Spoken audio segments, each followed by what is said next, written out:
concreto, a adução de água, esgoto, carro com gasolina, ônibus com diesel, etc. Aquele local. E alguém vai deixar de fazer um bairro, uma cidade, alguma coisa por causa disso? É um passivo muito maior do que um descarte de células fotovoltaicas. Então, em termos comparativos, eu diria que é pouco expressivo, que é limpo assim. Uma outra pergunta aqui, pergunta interessante, é do Jean. É possível manter um sistema híbrido de energia solar e eólica? Segunda pergunta, existem incentivos e linhas de financiamento para energia solar? Eu já vou responder a sua pergunta, como você disse. Pergunta do Jean. Se existe incentivo, eu não estou a par desse detalhe para poder responder. Agora, qual era o... Primeiro, se é possível manter um sistema híbrido de energia solar e eólica, conjugando os dois. Eu não vejo propriamente híbrido. Quando eu falo híbrido, eu estou imaginando, como eu falei da heliotérmica, que na parte que tem sol funciona com raio solar, e de noite, como é uma termoelétrica com turbogerador, pode usar o gás. Ou queima de bagaço de cana, que é cogeração, pode gerar vapor, se tiver necessidade de vapor de processo na empresa, ou pode gerar energia elétrica. Mas eu não vejo híbrido e não vejo nem necessidade. Eu vejo o caso de usar em paralelo. É útil, sim. Hora tem sol, hora não tem. Hora tem vento, hora não tem.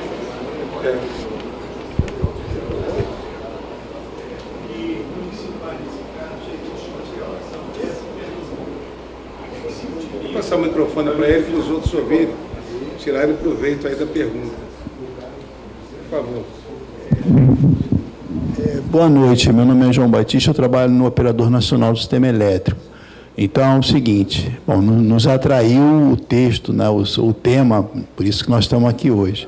Bom, existe uma instalação em Pernambuco, em nível industrial, não é experimental, que ela é composta de eólicas e de fotovoltaicas, fazenda fotovoltaica. E a vantagem é que essa instalação, ela compartilha o investimento em transmissão, que é um investimento significativo nesse tipo de planta, porque não se pode construir plantas grande em centros urbanos. Então, elas têm que ser fora do centro urbano, onde não tem carga. Então, tem que transmitir a energia. E o custo chamado de conexão, ele é expressivo. Então, quando se compartilha duas fontes, uma que gera de dia, como foi dito, outra que gera à noite, e o interessante é que a fotovoltaica, a eólica no Nordeste, ela começa a gerar significativamente às 3, 4 horas da tarde e vai durante a madrugada. Então, existe uma complementariedade muito interessante. Então, existe um incentivo econômico que deve ser aproveitado e está sendo aproveitado.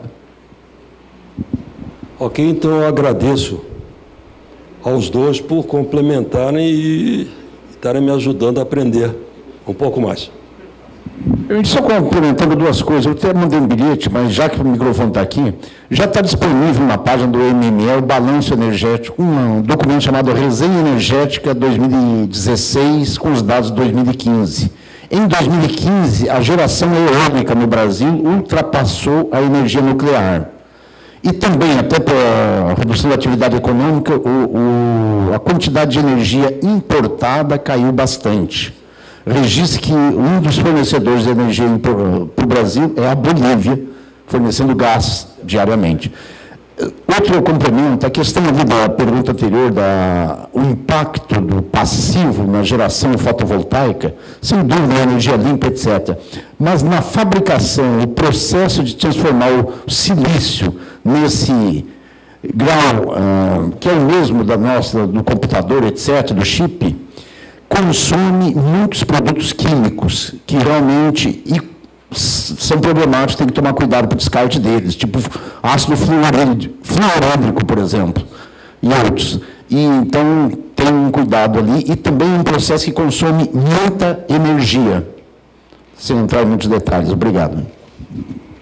Eu agradeço e aprendi um pouco. Aliás, aprendi bastante.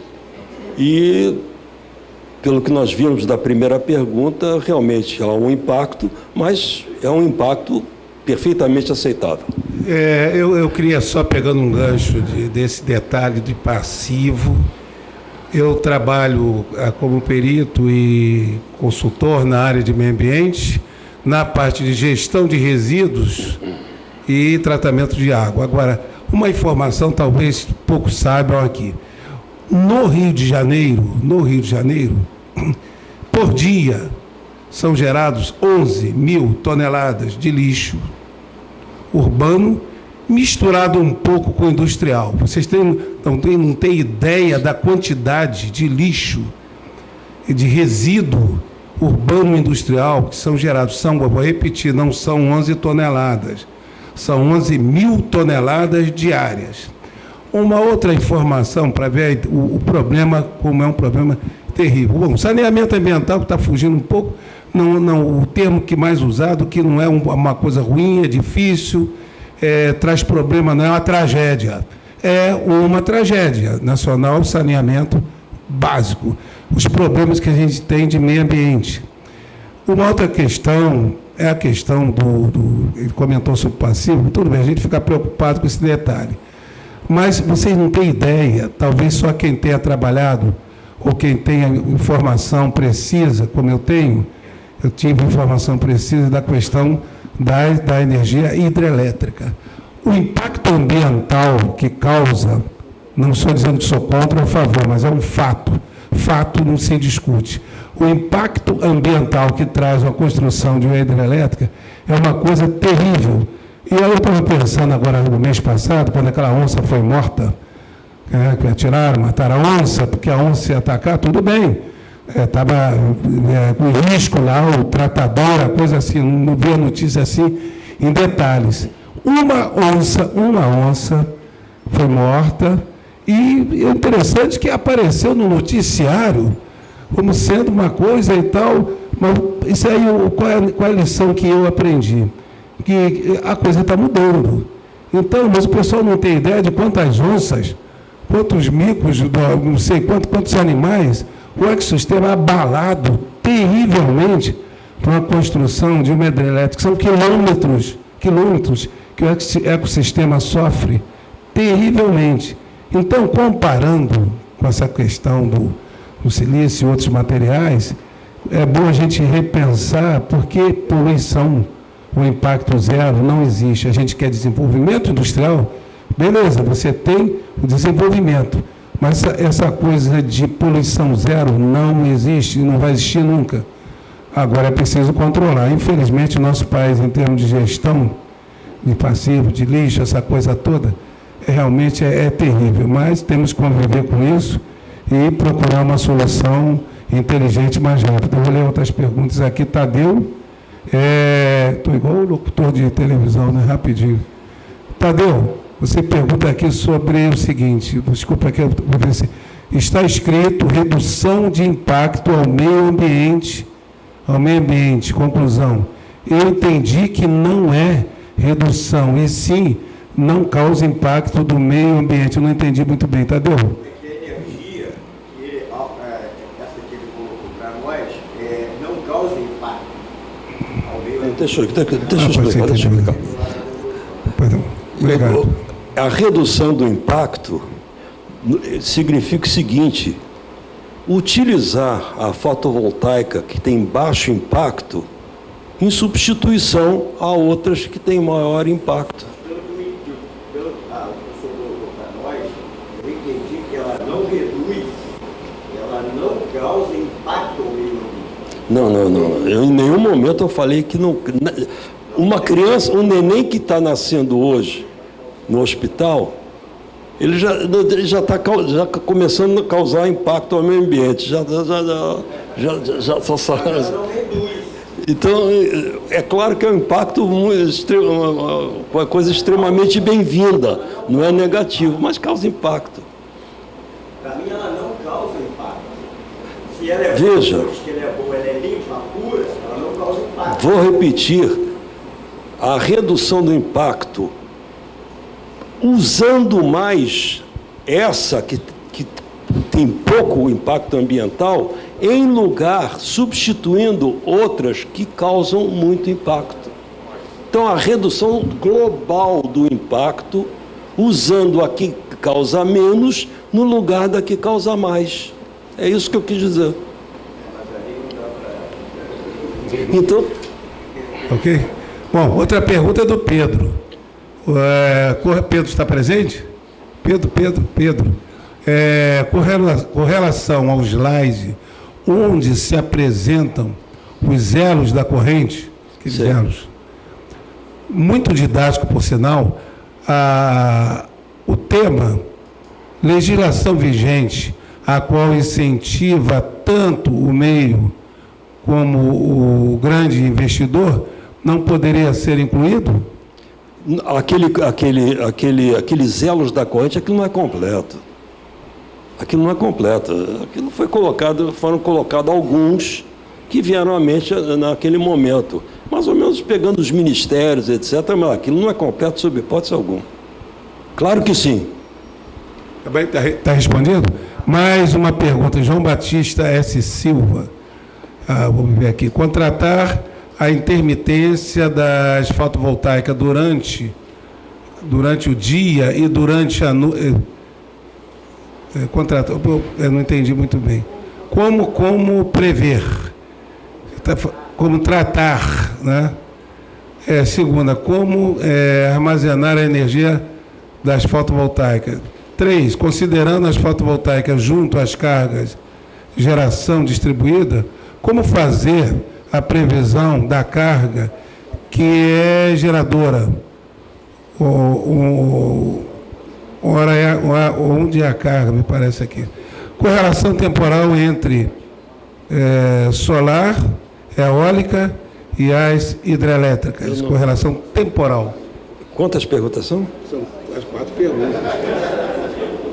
Vê a primeira aí para mim, por favor. Bom, a primeira. Contratar a intermitência. Pode ajudar aí o João?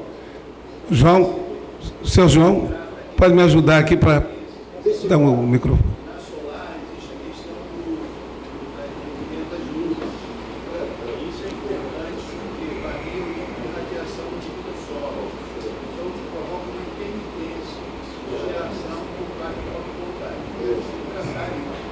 Pode pôr o microfone para os outros ouvirem lá, por favor.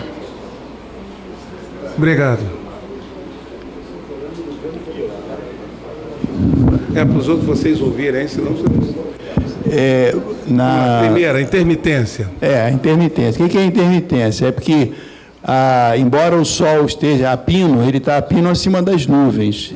E existe o movimento das nuvens, mesmo em regiões como em desérticas ou no Nordeste, onde existe uma insolação muito forte, né, adequada para esse tipo de geração, existe intermitência. Então, quando a gente vê o gráfico de geração, ela tem uma intermitência importante.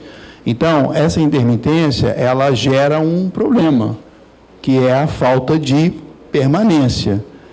Quando nós consumimos energia elétrica, a gente não quer saber se vai ter intermitência ou não. Eu quero que a energia chegue ao ponto de consumo. Então, tem que haver uma maneira de compensar, né?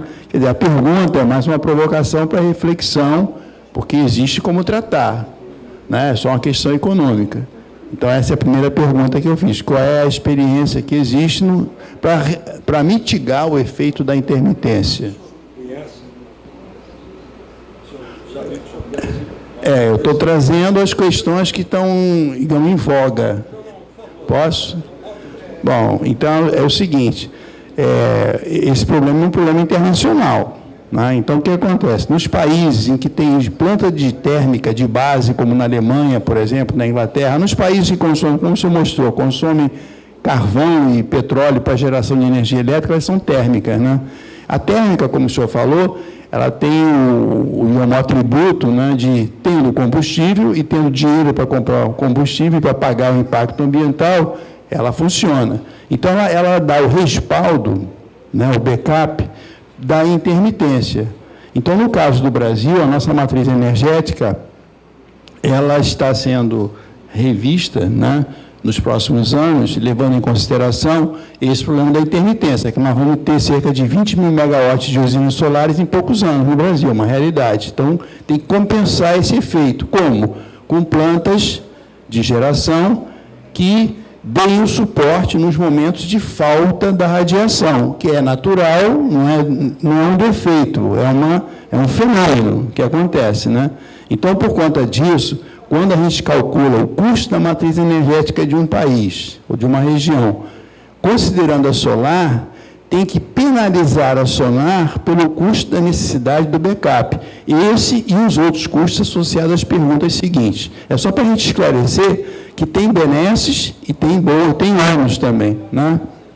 Eu imagino que seria algo parecido com, em certa proporção, com as hidrelétricas, quando chega no período de baixa do índice pluviométrico, que se faz necessário ligar as térmicas.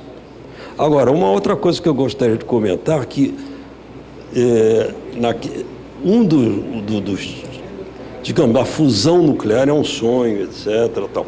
Um outro sonho seria uma super bateria, que ainda não existe. Eu sei que há uns 20 anos atrás, ou 20 e tantos anos atrás, não existiam nem essas baterias recarregáveis de lítio ou lantânio que possibilitam que a gente tenha hoje em dia o telefone celular, não existia isso. E hoje em dia na indústria eletroeletrônica predomina essas baterias. Então, um dos grandes projetos, no caso da fusão nuclear, etc., seriam também as superbaterias.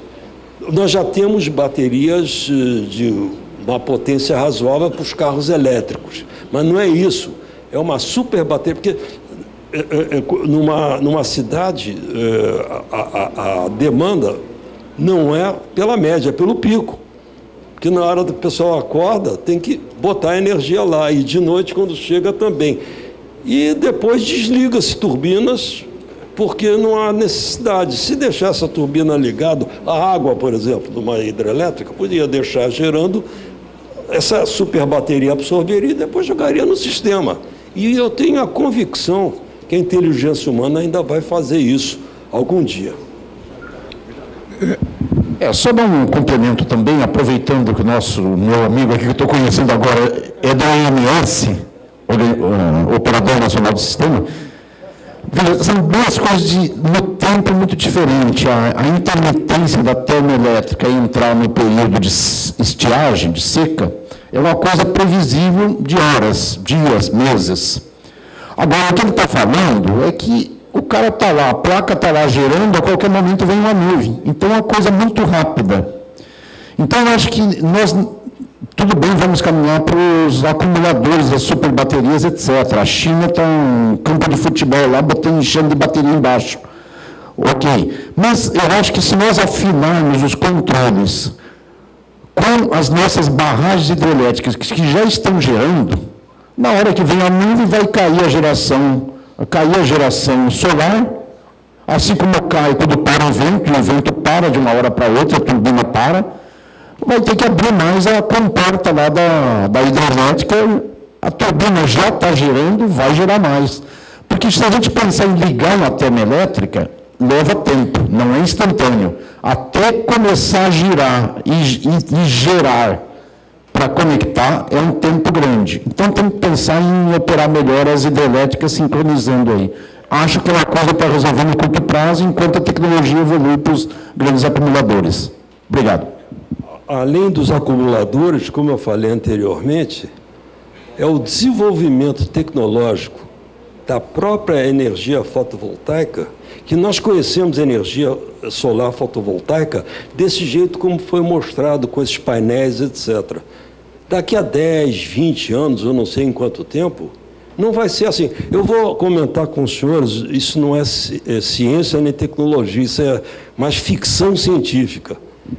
Eu li ou ouvi em algum lugar que os japoneses estariam, nem sei se é verdade, mas estariam pensando em projeto futuro de lançar satélites a grandes altitudes para captar ali é sol 24 horas por dia, processar e transmitir para cá. Haja tecnologia para isso e não sei se realmente vão fazer. Aí seria uma engenharia, uma forma totalmente diferente, mas hoje em dia não é ciência, não é tecnologia, é ficção científica. Mas essa das superbaterias poderia ser. Só um detalhe aqui, o João Batista fez umas 3 perguntas. Então, só questão de ordem aqui, ele fez mais essa pergunta sobre a questão da intermitência, e tem mais as 3 perguntas que ele fez que eu acho que é interessante que alguém... como armazenar energia fotovoltaica? Como armazenar a energia fotovoltaica? É isso que eu falei. Existem atualmente armazenagens em sais fundidos, mas de pouca capacidade, não é?